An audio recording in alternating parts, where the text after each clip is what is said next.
Welcome back to CFL Central, CFL content for the fans, by the fans. It has been a little bit again, not as long as last time, but it is CFL free agency day. There was a lot of stuff leading up to this. There was a lot of predictions we made in an hour-long video. If you haven't checked that out, check it out because you can slowly see the wear and tear drain into us through that video. But we get through a lot of stuff. We cover the whole league. And so we have, firstly, a very big signing, Mathieu to NFL. I was going to say, just before you say that, I just find it hilarious that you're wearing a BC hat, I'm wearing a Ticat hat, and those were the final two teams that he was going to negotiate with before he went to the NFL. See, I didn't even know that. You knew that. But yeah, no, I will say I posted, and also welcome NFL fans who maybe don't watch the CFL. So firstly, you might be asking, what are the Lions getting in a player? They're getting a damn good player. They're getting a damn good defensive player, and Lions fans. I joked about this on Twitter earlier about I tweeted that Lions fans begging for Mathieu to sign with the Lions are punching the air right now because it was the wrong Lions. But there's a lot of stuff to this. So yes, welcome all NFL fans. Also welcome all Swifties. I'm sure that will piss off the NFL fans. Because all the Swifties that now watch the NFL because of the Travis Kelce and all that. And the Kansas City Chiefs winning the Super Bowl, which is the nightmare scenario. I was actually hoping for the Detroit Lions, to be honest, because they never win anything. So it would be nice to see a change of pace. We needed Lamar Jackson to help us. He didn't. We then needed Brock Purdy to help us. He didn't. But it is what it is. So what are the Detroit Lions getting?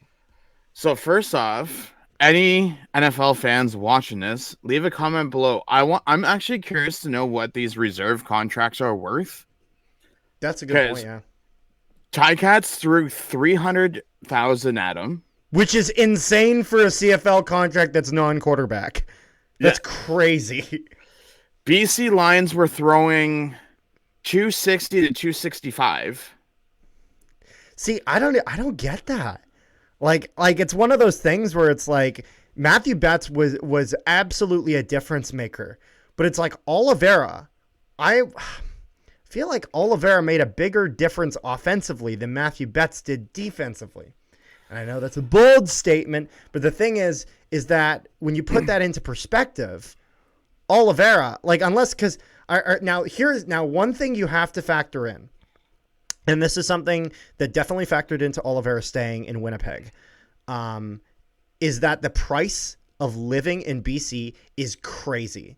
So even though sometimes it seems like they're getting more money, they have to spend more money when they're living there. So that is an important thing to note. So I think the NFL fans are curious about this. What are the Detroit Lions getting with Mathieu?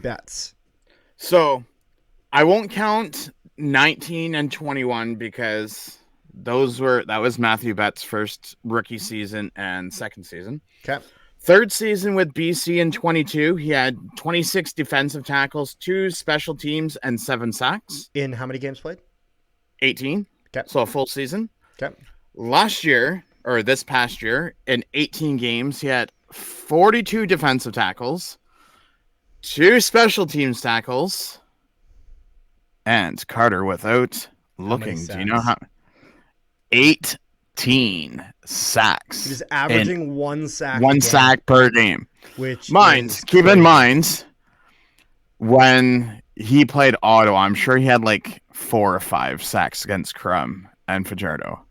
Well, besides Desjardins, where's the rest of the O-line? Actually, technically, I'm wrong on that because Toronto and Montreal and Edmonton, those 3 games, he only had 2. He never had 1 game more than 2 sacks. Interesting. So I take that back. The Winnipeg game. The first one, right? The first one? The first one. Yeah, it's the first one. God damn it. But we got our keep in mind, it's fine. keep in mind, I don't think those reserve contracts are guaranteed.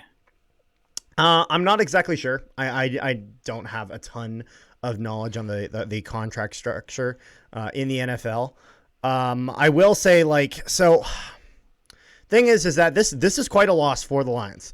This is a massive loss because this is about because at least with like when we're talking about like this breakout young talent, and we look at a team like Winnipeg. At least I'm a Bomber fan. I can give that example easily. We look at a guy like Dalton Schoen, who kind of came out of nowhere. The thing about Dalton Schoen is that he blossomed early. He blossomed in his first season, which meant the Bombers still had him for one more year on that rookie contract. So they still kind of had control over him. The thing that's kind of unfortunate for BC is that he really didn't blossom until he was right on the end of his deal. So it's one of those things where BC was forced to either throw a ton of money at him after only one season of that performance. Again, I'm not saying that's worth nothing. I'm not saying that that really detracts from his value that much. It's just something worth mentioning. Throwing all that money and going all in, or losing the guy. Now the thing is that the fact of the matter is that if you're Mathieu Betts and you get an NFL offer, you take it. You just do, because the playing even just the slightest bit in the NFL, pay wise, I know makes a difference that will last a lifetime, even if you end up coming back to the CFL. To answer my question, I did some research while you're talking away. Go for it. So this is his second NFL team. He was first with Chicago Bears. Yeah, I've seen some pictures of him with the Bears. He signed with Chicago Bears as an undrafted free agent after being selected in the first round. So he went undrafted and then got selected first round. So here's the kicker. Is right now, as of where did I see it? I just so it is a futures reserve contract, so it's not guaranteed. Okay. If he is released by Detroit, he will return to the CFL after teams have started their 24 schedule. As a free agent, Betts would have the latitude of signing with the Canadian team of his choice. So BC doesn't own his rights. Makes sense.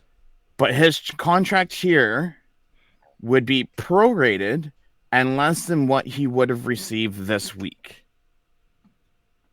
Which makes sense. Because if, say, he signs halfway through the season, it's going to be prorated because he's joining at the halfway season mark. Well, yeah, exactly. It's one of those things where it's like the offers that are going out are $260,000, $300,000 for 18 games. If he's only playing 9 games of that, obviously it's going to be significantly less than that.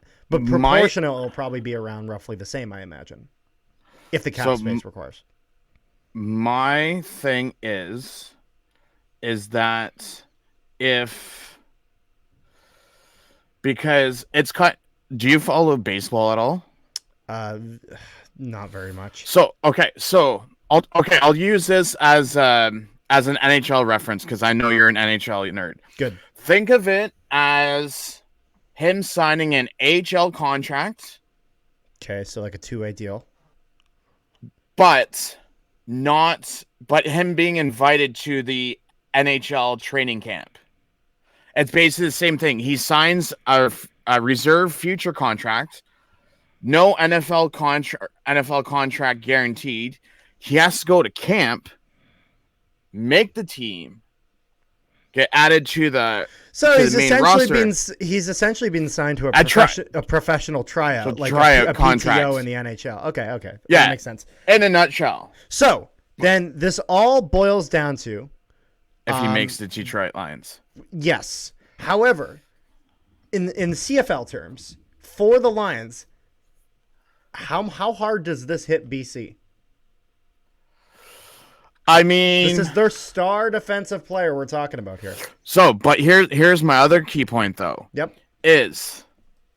So he had 7 sacks his first full season. What are the chances of him actually getting another 18 if he was to play another full season? Difficult to say. It's difficult to say with that small amount of a sample size. Because that's what I was thinking about. Because he wholeheartedly could. I think he would still be in that range. I think if he doesn't hit 18, I still think he hits about probably 15, 16. But you got to also remember of all the signings that the West did today, which we'll get in our other video. But my whole thing is, okay, let's just say Ticats paid $300,000. Okay. If he had a down year, could you just imagine fans there with their flaming pitchforks calling for the GM's head for paying $300,000 for a guy that got lucky one season and then just craps the bed? That I call that the Darnell Nurse effect. Oh, okay. The $10 million to a defenseman who's not even close to worth it. But yeah, so overall, I think we've pretty much covered most of what we need to cover in regards to this. So for CFL fans, obviously this is a bit of a sad loss. I think we hope nothing but the best for Matthew Betts. For Lions fans, this extra sucks. But as Orlando Steinhauer would always say, next man up.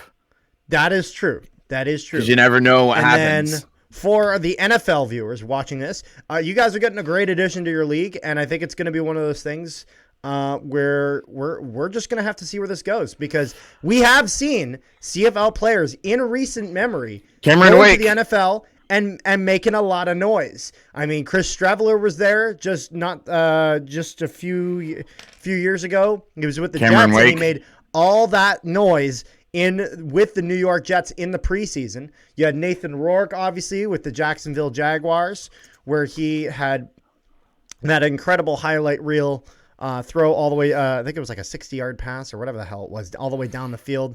It was an incredible play. So hopefully we see one of those with Matthew Betts. So just a comparison. I just pulled this up on Wikipedia. So Cameron Wake also played for the BC Lions in 07-08. Then he went to play for the Dolphins in 09 to 2018. Okay.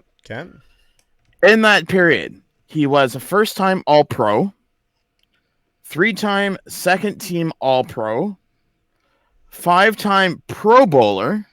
He played 364 total tackles, 100 sacks, 22 forced fumbles, 2 fumble recoveries, and 1 interception in nine seasons in the NFL.